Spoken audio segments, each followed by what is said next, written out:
केंद्रीय कर्मचारियों और पेंशनर्स को जल्द ही खुशखबरी मिल सकती है। लेबर ब्यूरो की ओर से दिसंबर 2025 का AICPI IW डेटा जारी होने के बाद अनुमान लगाया जा रहा है कि महंगाई भत्ता और महंगाई राहत 2-2% बढ़ाई जा सकती है। हालांकि वास्तव में ये कितना बढ़ेगा, ये सरकार के घोषणा के बाद साफ होगा। कहा जा रहा है कि सरकार अगले महीने यानी कि मार्च 2026 में होली से पहले ये ऐलान कर सकती है। भले ही औपचारिक ऐलान मार्च 2026 में हो, लेकिन DA 1 जनवरी 2026 से लागू माना जाएगा और एरियर भी मिलेगा।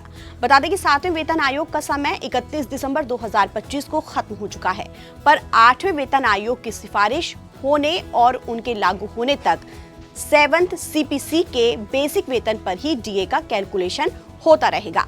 बता दें कि सरकारी कर्मचारियों के बजट पर महंगाई का असर ना हो, इसे एडजस्ट करने के लिए उन्हें महंगाई भत्ता दिया जाता है। केंद्र सरकार साल में 2 बार जनवरी और जुलाई में DA बढ़ाती है। इसका कैलकुलेशन बेसिक पे पर किया जाता है। ऐसे में DA बढ़ने पर कर्मचारियों की सैलरी बढ़ जाती है, वहीं DR बढ़ने पर पेंशनर्स की कुल पेंशन बढ़ जाती है। DA DR का कैलकुलेशन AICPI IW के 12 महीने के औसत के आधार पर किया जाता है। क्या होता है AICPI IW? AICPI IW यानी all India consumer price index industrial workers एक मासिक इंडेक्स होता है जो इंडस्ट्रियल लेबर की ओर से एक तय बास्केट में शामिल वस्तुओं और सेवाओं के खुदरा दामों में समय के साथ होने वाले बदलाव को मापता है। लेबर ब्यूरो हर महीने AICPI IW का आंकड़ा जारी करता है और यही डेटा लाखों मजदूरों और कर्मचारियों के वेतन और DA तय करने के लिए इस्तेमाल किया जाता है। अब सवाल ये कि 2% महंगाई भत्ते की चर्चा क्यों हो रही है? DA की गणना all India consumer price index यानी AICPI IW के 12 महीने के औसत पर होती है।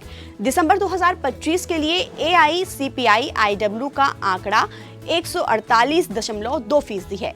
इससे 12 महीने का एवरेज AICPI IW 145.54 निकलता है। जब इसे तय फार्मूले और बेस ईयर फैक्टर से जोड़ा जाता है तो DA करीब 60.33% बनता है। अब जब सरकार DA हमेशा राउंड फिगर में घोषित करती है तो इसे 60% माना जाएगा। बता दें कि केंद्र सरकार ने जून 2025 के AICPI IW आंकड़े के आधार पर DA में 3% की बढ़ोतरी की थी, जिससे DA बढ़कर 55 से 58 हो गया। सरकार ने ये बढ़ोतरी अक्टूबर 2025 में नोटिफाई की थी। मान लीजिए अगर किसी की बेसिक सैलरी 40,000 रुपए है तो 58% DA पर कुल वेतन 63,200 रुपए होता है। 60% DA पर कुल वेतन हो जाएगा 64,000 रुपए, यानी मासिक बढ़ोतरी 800 रुपए।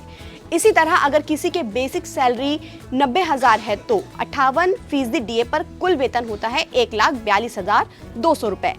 60% DA पर कुल वेतन हो जाएगा 1,44,000 रुपए, यानी बढ़ोतरी हो जाएगी 1,800 रुपए की। केंद्रीय पेंशनर्स के लिए DA बढ़ोतरी किसी वरदान से कम नहीं है। सेवानिवृत्ति के बाद अधिकांश पेंशनर्स की आय का एकमात्र स्रोत पेंशन ही होती है।